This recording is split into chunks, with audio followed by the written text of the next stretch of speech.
Welcome to another episode of the Valorant Tips and Tricks Sent by You series, a series where I show Valorant tips and tricks that you guys send to me. Like always, one submission will get a juicy battle pass. And if you also want to make a chance to win one, feel free to submit your tricks in the Discord server. There are some cool tricks in this vid, so let's stop the talking and start the video. So let's start on Ascent with a cool trick you can do with Yoru. At the start of the round, you could place your clone underneath the door. After that, you could either close the door yourself or just wait till the enemy closes it, because as we know, it's an unwritten rule that you always have to close the door on the attacking side. Then chill a bit in 3, and when you think the time is right, activate your clone, the door will break and easy kills for you. Of course, this trick also works in market, the enemies will not expect it, my friends. Did you know about this mechanic? Apparently, when the Sky Wolf jumps and you use your neon stun on it, the wolf will get destroyed. Pretty cool, and I didn't know that. That's insane. Now something that I think is a glitch and hopefully will get fixed soon. It's a trick that Sugetsu used during a VCT tourney. At the start of the round, stand over here, buy a Marshal, and line up your crosshair with this corner. Then cast your wall, sell your Marshal of course, and buy back your Vandal. Now when you stand on these boxes, you have a small little gap where you can see the enemies through. Yes, I know, this trick is made for reds. But be careful with using it because it might be glitch abuse. But then again, it got also used in a big tournament, so I don't know.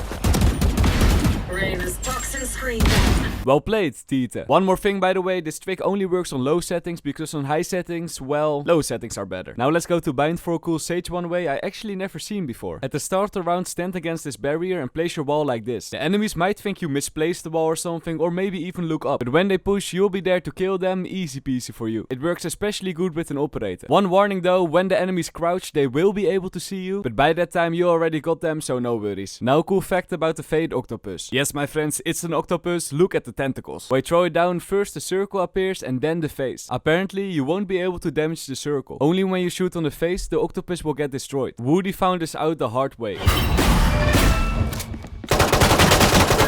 Now a cool trick on Icebox that's especially good in the 1v1s. If you get the chance, try to plant a spike over here in Nest. After that, make your way towards the defender spawn. The cool thing about this one is that you can see the spike through the building. The enemies will probably not expect it, so that's how you win the round. And while we're on Icebox, let's talk about this Sage wall. Because when there's a Sage in the game, almost every round she will place her wall like this. But here's a better wall, my friends. Before the round starts, make your wall diagonal. Then when the barriers are going down, walk forward, jump and place your wall on the ramp. It will act the same as the wall I showed before, but now the enemies won't be able to go under the tube. Pretty nice, my friends. Now a cool trick about flashes. As we know, when you blind someone, the head of the enemy will light up. And sometimes you could use this mechanic to see if enemies are behind boxes. Here on Fracture, for example, you see that over there? I don't see anyone. But when I flash, oh look, there's Jet. This was maybe not really a trick, but it's very handy to know. And maybe you can get a kill with it.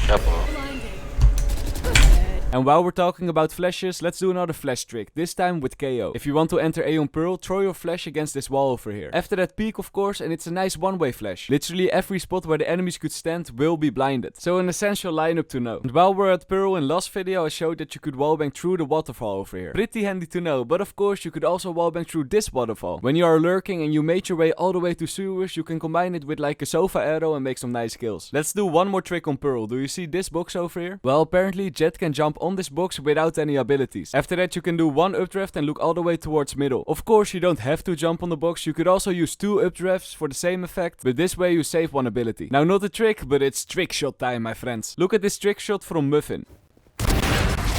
Whoa, you really don't want to know how small the chance is that he would hit that. Good job, man. Now a trick that a lot of people were sending in, but I don't really get. But since it got sent in so many times, I want to show it. Maybe it got used in a tourney or something. With Jet stand over here, dash back, use your updraft and kill the enemies. If you get a kill like this, style points for you, my friend. But why not do it like this? When you updraft from here, you could save your dash and after you make a kill, dash away immediately so you get to safety. Maybe I missed something. Let's go back to Icebox for a cool trick you can do with smokes. You get it, my friends? A cool trick on Icebox?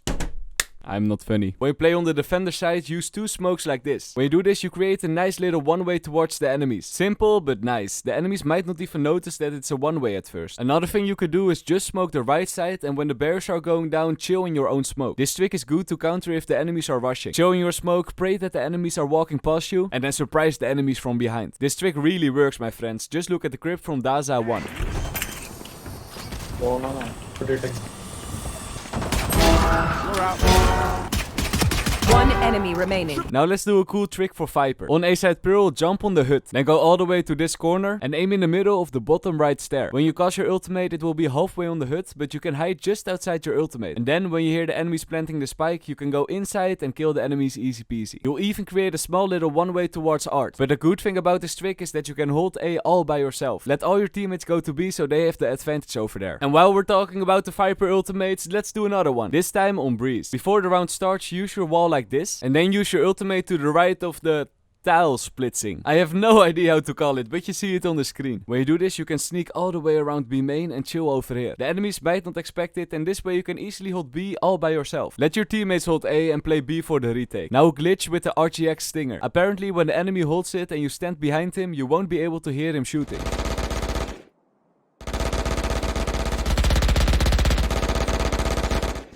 Sadly, I cannot fact check this because I don't know anyone with the skin. So it could be a fake video, but if it's real, Riot, please fix. Something that I could fact check and is real is this Viper glitch. When you're 100 HP and the enemy Viper uses his poison on you, you will sadly die. But this is how you survive. Simply use your own poison on yourself and you will take less damage. I know, like, what? This shouldn't be working. Rito, please fix. Another trick, by the way, just between the two of us, you could also just walk outside the poison. That also works. Now a cool trick for Neon. Apparently when you use your ultimate with an operator, you could dash away just like a jet dash. This could be very handy because on long range your ultimate is not that good. The only problem is that this mechanic is extremely hard. But with a bit of practice, this can be easily consistent. I mean, look at Fang sliding. Now let's go to Breeze for a cool Yoru trick. Stand against this box over here and aim in this small gap. Cast your gate crash, scroll down a little bit, like the video and subscribe. Okay, that was very cringe, but you get what I mean. Your gate crash will end up in B side. You can use this one on the defender side for a quick rotate, or even better on the attacker side to flank the enemies after you planted the spike. And let's do another trick on Breeze, this time with Cypher. It's very simple. Where you throw your cage on this wooden crate over here and then stand on the orange container, the enemies will have a hard time seeing you. Sneaky peeky kills for shiny. Times, can you watch it? Nice teammate you got over there. Anyway, you could also use another cage for extra cover. Good job, shiny again.